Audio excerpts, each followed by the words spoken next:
Sword Art Online Games news from Tokyo Game Show 2021 have concluded, featuring the console game Alicization Lycoris and mobile games Alicization Rising Steel and Integral Factor. Hey everyone, it's me Gamerturk, your best source of Sword Art Online information, and let's get into all the reveals that we had. First off, since it's undeniably what you likely want to know the most, I'll put it out there as quickly as possible. No, we did not receive any concrete date information for Sword Art Online Alicization Lycoris DLCs. The current situation is still first paid DLC Myosotis, aka Blooming of Forget-Me-Not, before the end of the year, 4 more free Ancient Apostles chapter updates in a single update sometime later, and the second currently unnamed paid DLC in spring 2022. If that covers all you wanted to know, please do leave a like before you leave and subscribe for more SAO content and news. Translations of previews shown during the stream are also available on the channel, so you may want to check them out afterwards. And now, we'll just go through the entire event chronologically. Timestamps are in the description for you to jump to specific games if you're not interested in one. It was, as usual, quite the all-encompassing Sword Art Online stage here. Our guests were Yoshitsugu Matsuoka, Kirito's voice actor, Reona, the singer of plenty of SAO themes like Anima, Scarlet, Forget-Me-Not, and many more,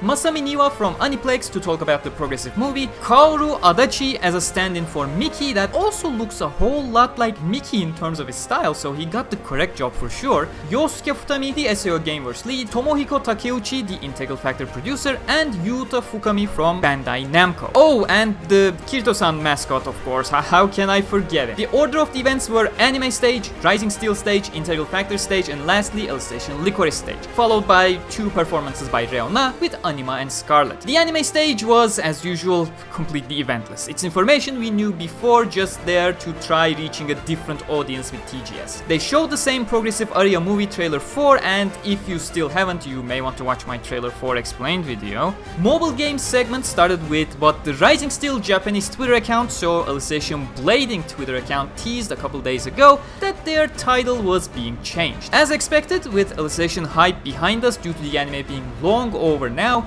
their Moon Cradle adaptation ending up quite the dud, they really did need to jump on the progressive hype train, and removing the Alicization from their title was the first step. So, Alicization Blading officially announced its new title to be Unleash Blading, which caused even more laughs than the time they first uttered the word blading almost 2 years ago. The Western title is currently unknown, however I do not expect much of an improvement on that aspect. We'll probably get something like Unleash Rising Steel or Unleashed Steel or something, I don't know. In the pursuit of that sweet progressive movie relevancy, Rising Steel will now be covering both Moon Cradle as well as Progressive Story. That's just yet another slap in the face for those rare Moon Cradle fans, as the pace of the story being incredibly slow and the adaptation being relatively lackluster was already a complaint among the fans without this new development. And I'm not even gonna talk about how they boldly advertised Moon Cradle anime scenes and have only managed to start the adaptation 6 months into their anniversary and managed to put out only one 90-second anime clip in the span of almost a year now since the time they said they would begin adapting Moon Cradle. I guess I kinda did talk about it. Anyways, what I'm more interested in is whether this progressive stunt will help salvage the game, or will it be a failed attempt at garnering relevancy again like the Moon Cradle stunt was. If you ask me, the problem of the game is not the content they're adapting or hype that they're trying to ride on, it's the fundamentals of their specific gacha leading into even the top Japanese players to leave the game,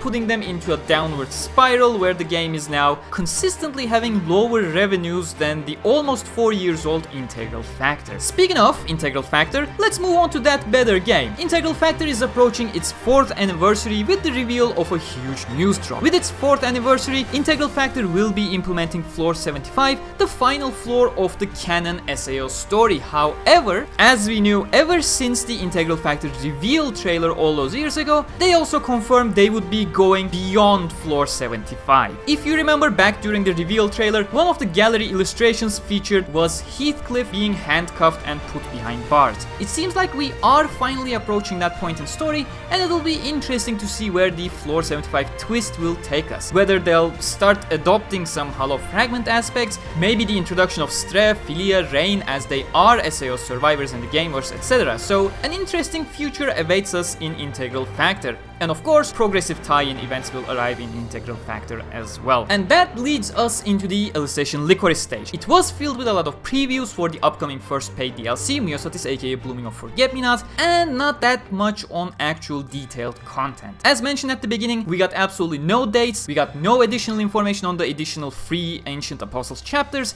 no information on the second paid DLC. We did get a little bit more insight on the general story, as throughout Kirito's journey with Yu-Gi-Oh that he's having after having a nightmare of losing Yu-Gi-Oh during their fight against Quinella, he is trying to find a second divine class weapon to wield so he can protect those he cares about, something he is not particularly skilled at in the main canon. Everyone cares for ends up dying, but it's a good way to canonically bring back Dual Blades Kirito back into Lycoris. In the SAO games canon, throughout the Alicization Lycoris story, Kirito only used Dual Blades against Quinella in their first encounter when Yu-Gi-Oh was part of the Blue Rose sword, and the sword itself was unwielded by Yu-Gi-Oh of course. Even in the final battle with Medina helping Kirito was single wielding the incarnate version of the Orthinano sword. Canonically, he does not dual wield anywhere else because Yu-Gi-Oh still holds on to the Blue Rose sword. So this adventure will likely end with Kirito finally dual wielding canonically as we move forward, and that's gonna be the status quo for the next stories. 3 scenes were previewed from Myosotis DLC, one featuring Kirito, Yu-Gi-Oh and Alice getting ready to participate in a fancy event, one featuring Kirito and Asuna talking, and one featuring Lisbeth's onsen scene. Remember, one of the earliest previews of Myosotis was a Shinon onsen scene, so it seems like the main fanservice offering of Myosotis DLC will be these onsen scenes with the characters, similar to what the bed scenes were in the main game. We have of course translated all of these previews at SAO Wikia, so you can enjoy them here on the channel. Futami also mentioned that Myosotis is still in the quote-unquote checking phase, which certainly was a confusing terminology choice there, because we are more used to the debugging and preparing the final master version for deployment phases, so I gotta say I'm completely lost on what the checking phase actually is. But since a lot of people are asking for my extremely educated and wise opinions on when the DLC is gonna release, I shall bite the bullet and assume, it's my assumption, I cannot highlight this, stress this enough, this is my own guess, assumption, whatever you wanna say, it's likely going to be somewhere between mid-November and sometime before Christmas. A lot of people are falsely assuming it's gonna release on December 31st, not realizing the developer post actually says by December 31st, not on, so it's basically a placeholder saying it will release before the end of the year. Don't worry, we will likely get a proper release date at some point, since unlike the Ancient Apostles updates, the DLC is an actual proper store release,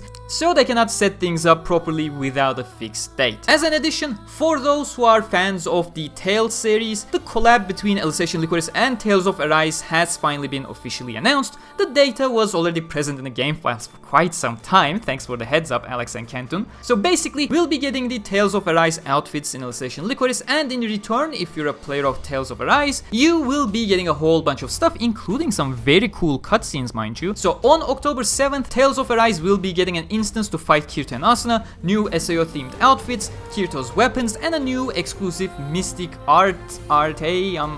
I'm sure that means something to you Tales fans out there. The Lycoris side of the bargain does not have a fixed date at the moment. The Tales side of the information comes from the Tales stream itself. Speaking of outfits, as is tradition of course, more movie tie-ins announced featuring Mito's outfit in Alicization Lycoris, the same way how we got ordinal scale outfits back during Hollow realization times. And then the SAO stage at Tokyo Game Show came to an end with some light novel news, if you can call it that, when Mickey's stand-in Adachi mentioned that Progressive Volume 9, the Floor 8 story, will likely be released next year, which was, yeah, it better release next year. Not much on the LN side, I know, but trust me, we're lucky we got at least one vague thing outside of the game segments. There usually is absolutely nothing outside of the game segments. But that's been it from the Tokyo Game Show SAO stage. Subscribe and hit the bell icon for more in-depth SAO coverage, become a channel member to get access to a special badge and exclusive emotes to use, follow me on Twitter and Facebook for faster news, plenty of beautiful merch available on my Teespring page, with special discounts available for my channel members and patrons, who I salute for supporting my channel directly. Until next time, keep your head